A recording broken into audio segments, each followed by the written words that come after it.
This is fight 178 against Sudsiam Sor Sumalee. She weighed in at 58.5, and I was probably at about 47, 48 at this time.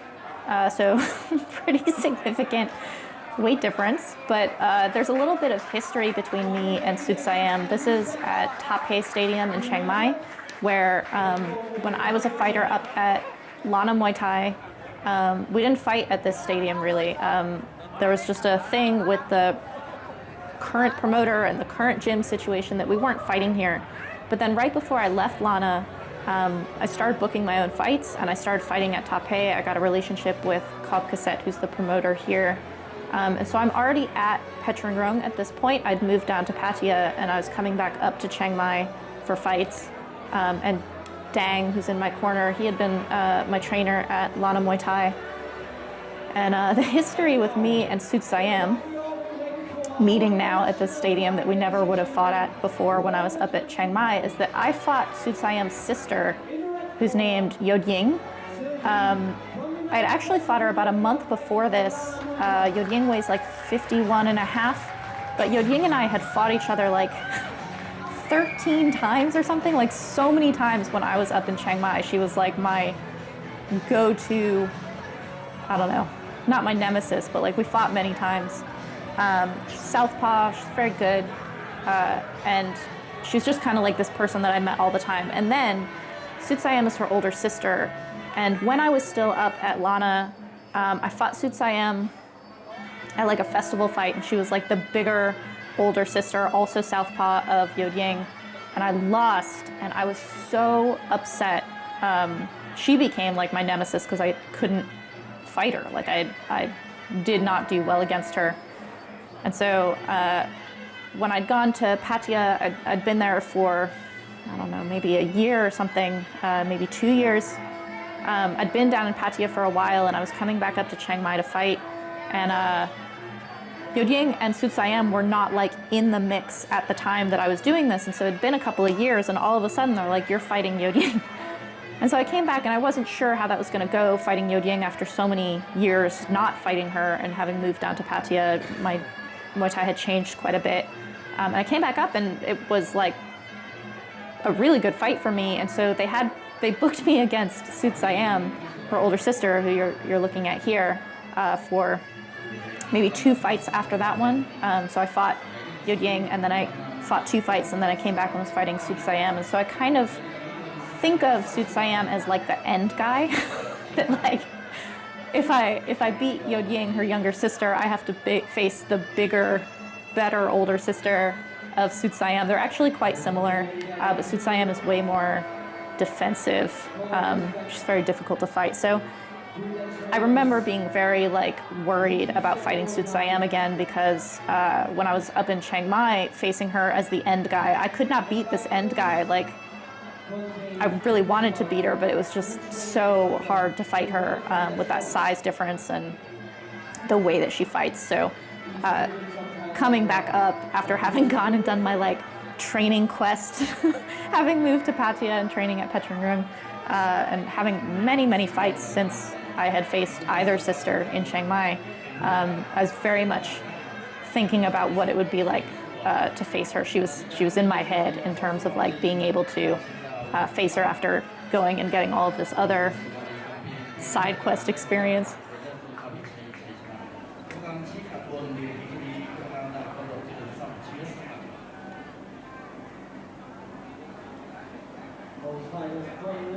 So there's Dang in my corner. Dang is very often my corner up in Chiang Mai. We know each other. He's very reliable. I really like him. He has a great corner energy. He's very patient. Like, he doesn't ask me to do kind of bizarre things. And I kind of, because I know him so well and respect him, and he's been my trainer in the past, I kind of, when he tells me things like, Sylvie, step on your kick, it's actually quite embarrassing that I'm like, yeah, that's pretty basic and I'm not doing it. Here we go, Sudsiam. That means like the best of Siam, like Thailand's best. And her sister Yodying means like Supergirl. So you can see her kind of defensive style, southpaw, is difficult to fight. It's good with mixed stance because it means that your power side is to the open side, but it also means that against a southpaw, your open side is their power side, and often southpaws have more experience facing orthodox than orthodox have facing southpaws. And so southpaw fighters tend to have these really nice big kicks like that.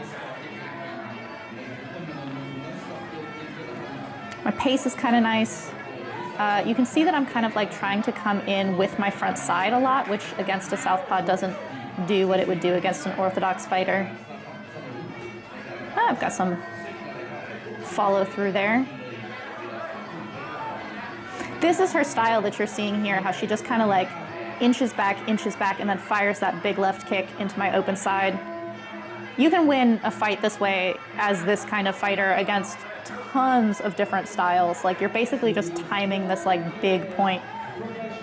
That's basically how Sangmani fights. That's basically how Yotsun Kai fights. I like my pace in this. It's an early round, so it's not really like scoring round, but the kind of fighter I am as a Dern fighter, as a Muay Thai fighter, you kind of have to like take someone's power out early. I landed a nice open side kick to her right there. I never think of myself as a kicker, but I actually, when I go and watch my fights, kick a lot more than I ever like think of myself as doing. Oh, that's a point right there. It's a big point right there. Another one. You can actually hear her corner calling out her points, which is why you want to have like a pretty substantial corner when you go fight anywhere, especially if there's like gambling, is that you want the sound of your points to be like kind of louder than the sound of your opponent's points.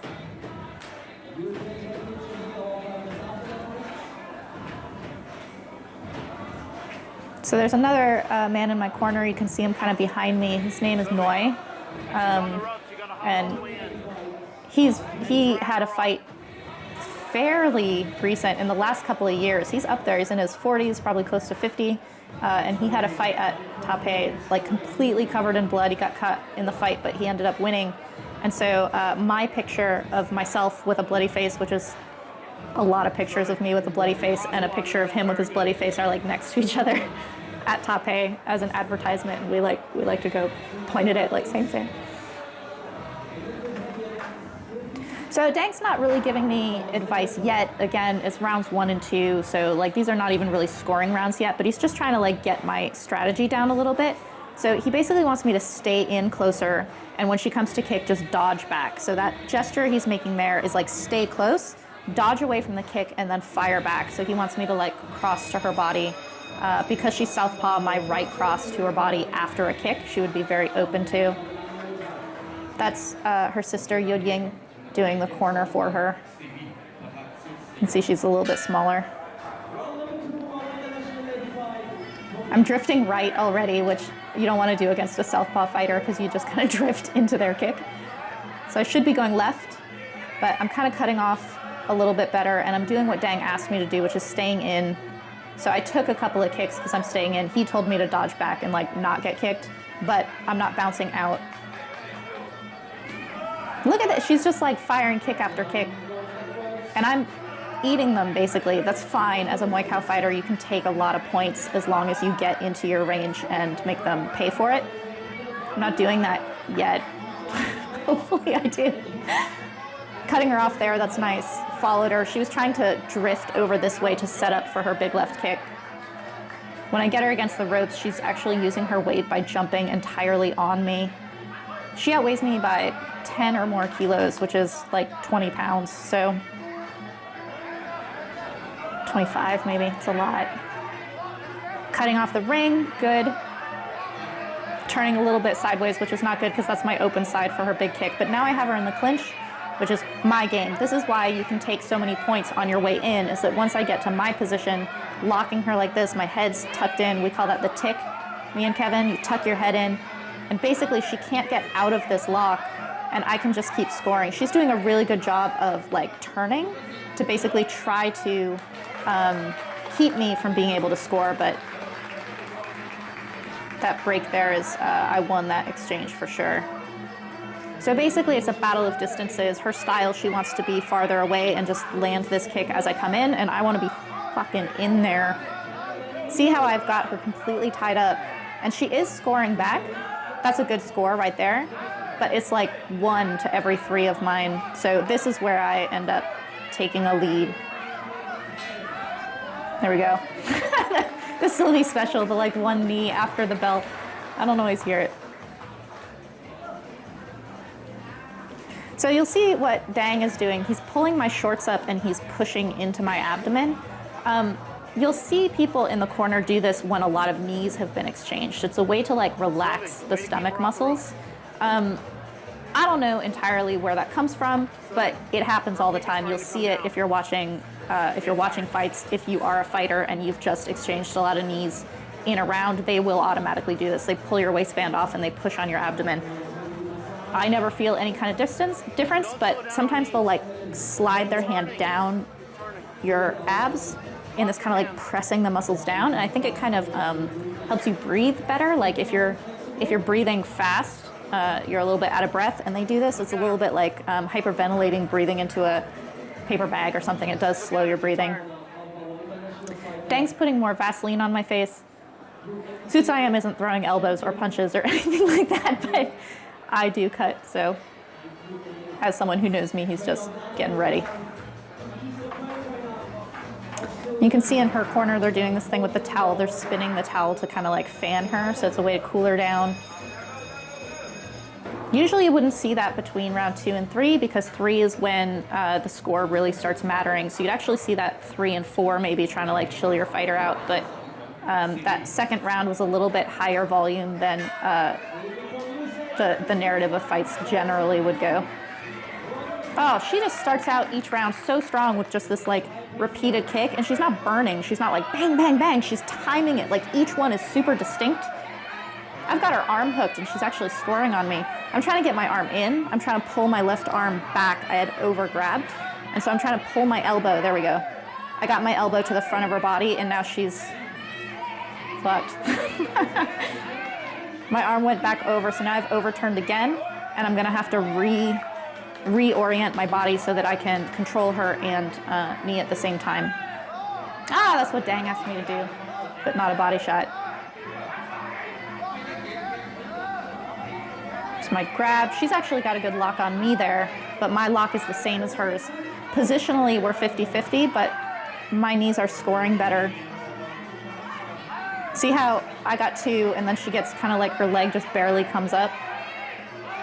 This is how you watch clinch. If you're watching fights where there's a lot of like locked up clinching and you're watching the knees, it's not a 1-for-1 in terms of knees. It's about impact of knees, and it's about depth of knees, and it's about how the opponent, in Thai they call it agan, it means like symptoms.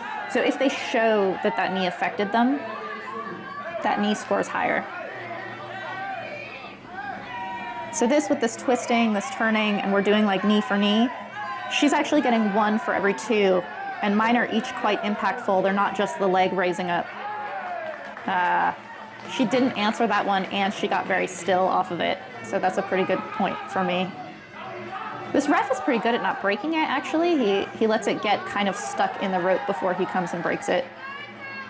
That's my hop in. So because she's a kicker, I'm most at risk on my way in. So if you raise your leg and hop in, you can kind of discourage the kick as you're coming in. That was a good round for me. So technically round 2 is not super important unless you need it to be later on. Like if rounds 3, 4, and 5 end up being very close, judges will go look at rounds 1 and 2 in order to kind of like calculate out who ultimately won the fight. But rounds 1 and 2, generally not super important. So round 2, even though that was really good for me, doesn't matter unless it needs to later. This round being good for me, that matters. I'm in the lead of this fight now. So Dang is basically building on what he was telling me to do before. He's like, stay in so that when you fire your shot, you have focus on it, like you know what you're hitting. And then he's saying, when you get in the clinch, rip on her. Like basically, we're in a little bit of a 50-50 position in a lot of that round. I was scoring better, I was getting the knees, but basically because she's bigger and because we're in this 50-50 position, I can score more through the dominance of my position than I was in that last round. So Dang is telling me when I have her locked, yank on her and like break her root, basically make her posture crumble a little bit, which will basically give me an edge in more or less 50-50 or stagnant positions, because that last round, there were too many that were even. I was able to eke it out because I was scoring more, but he's like, get the dominant position.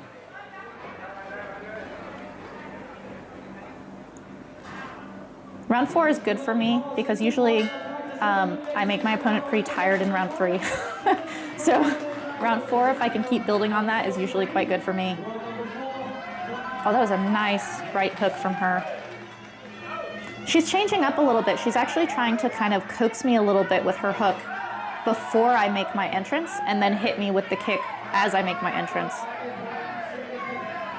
Let's see if I do what Dang asked me to do.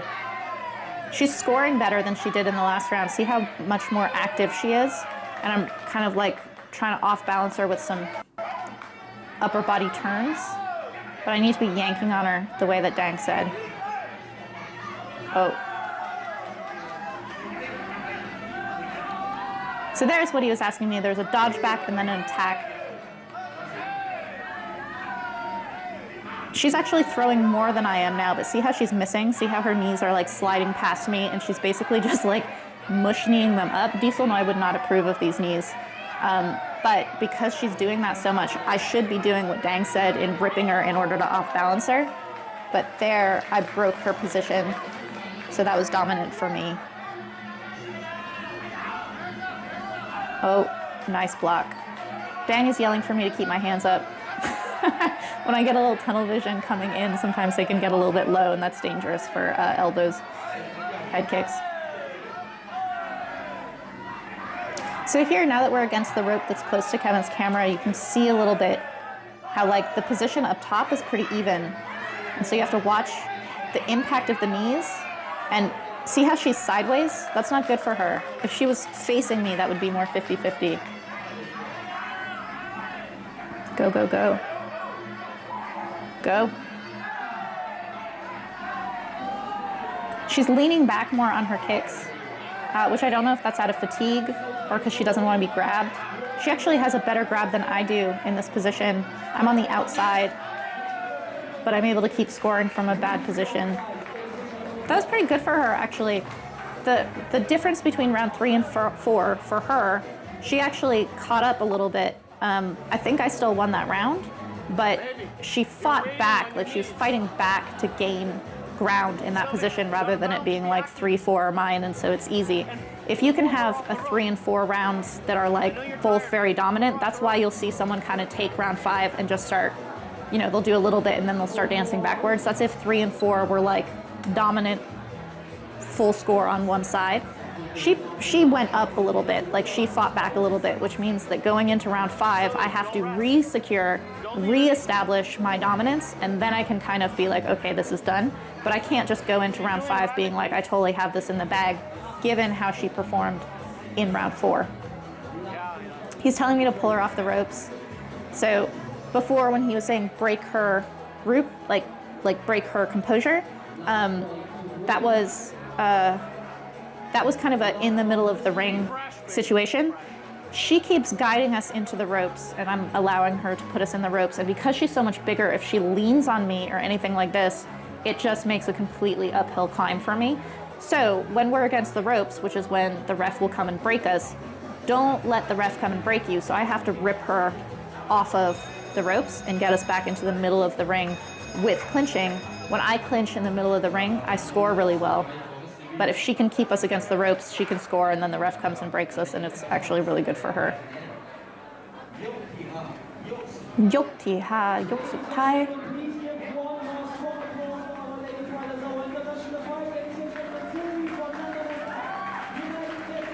There we go.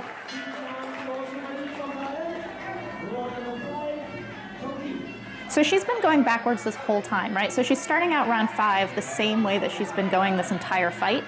So if there's a fighter who dominated rounds 3 and 4, then they can start changing direction in round 5. She has no change. She can't change what she's been doing because she's been going backwards the whole time. She's scoring pretty nice here, but see how she's kind of bent? Like, you can see that I have a better control of the position there. She's slowed down a little bit as she's waiting for me to come in, but I'm also not rushing in the same way. So there's a little bit of a like balance between the two of us in her style and my style. I don't have to stalk her down as hard because rounds 3 and 4 were mine. I've actually decided to just take this like, okay, you're not gonna do anything significant in round 5 that'll be enough for you to take this fight, so I can start dancing now. If I had decided to chase her the whole time, there's a possibility that she would score some pretty big left kicks that could push the fight more towards. I don't think she could win the fight unless she did something like super significant, but she could make it a much closer fight if I decided to chase her the whole time. By me saying I've done enough with rounds 3 and 4 and you're not gonna use round 5 to try to take the lead, now I can back off. And so she's basically seceding to what I said. She's like, yes, I'm not gonna try to do anything super significant in round 5. 3 and 4 were yours. It's done. So that's basically the story of what's happening in fights like this. She actually just came in trying to score a big point, and see how she's now backing off? She's trying to get me to chase her.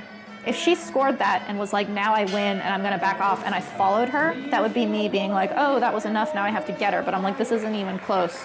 And so I stayed back. It was crazy fighting her again after all this time because she really was so much in my head back in the day when she was the end guy that I couldn't beat in Chiang Mai. That was exciting for me. It was like a, I don't know, I wouldn't call it a test, but it was like a nice little checkpoint to see where my progress had come from in that time that I'd left Chiang Mai. This is PA behind me in the white shirt.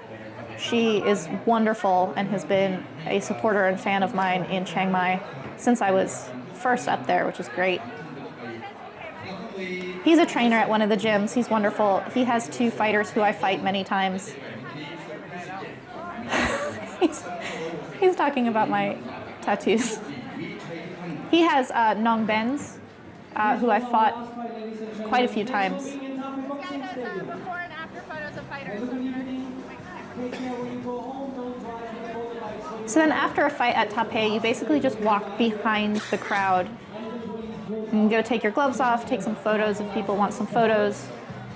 It's very, like, the thing about Thai fighting that's really amazing to me, that's really awesome, is that it's so consistent in its informality. Like, even the really important fights that, like, everyone yells about them, or you kind of, like, have a lot of money on them, or people scream about it not being fair who won and who lost, the stuff that surrounds it, like this, is just incredibly informal. 10 kilos, baby.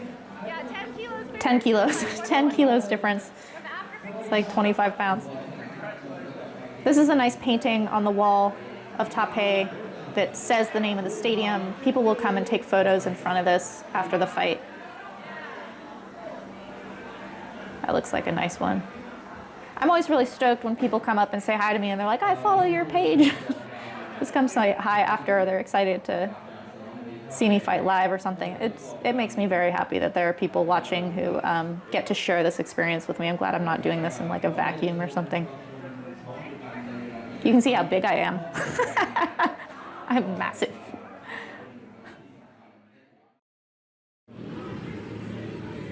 Hey, I forgot to do a post-fight update at the venue, so now we are at the burger joint that we come to after my fights win in Chiang Mai, and the live music has died down a little bit, so I'm able to do my post-fight update. So this was a fight against Sudsiam, which means like the top of Siam, and I fought her maybe like 3 or 4 years ago, back when I was at Lana Muay Thai, and I fought her twice, and she's much bigger than I am, and I lost to her twice. And I remember the last time I fought her was at this festival fight, and Dang was in my corner, and he's like, Sylvie, just block her left kick and come in, and I couldn't do it, and I lost that fight. And then this time fighting her, P. Dang's instruction, Sylvie, just block her left kick and come in. And this time I was a little bit better at it, but it was a really good fight for me because I'm getting my vengeance on these girls who beat me back when I was up here. She's much bigger than me now. There's a 10-kilo difference between us, which is definitely one of the biggest size discrepancies I've had. But it was a good win, but it also illustrated for me a lot of things that I need to work on, which is really, really good for me. So my next fight is in like 10 days, so I'm going to be working really hard on those things, which they don't map necessarily onto your next fight, but they're things I need to work on anyway. So happy about that. And this is fight 178, which is a lot. So thank you everyone who watched live, and I'll be seeing you guys soon at my next fight. And tomorrow we're heading down to Ayutthaya to maybe see Diesel Noi, so that'll be really cool. Talk to you guys later.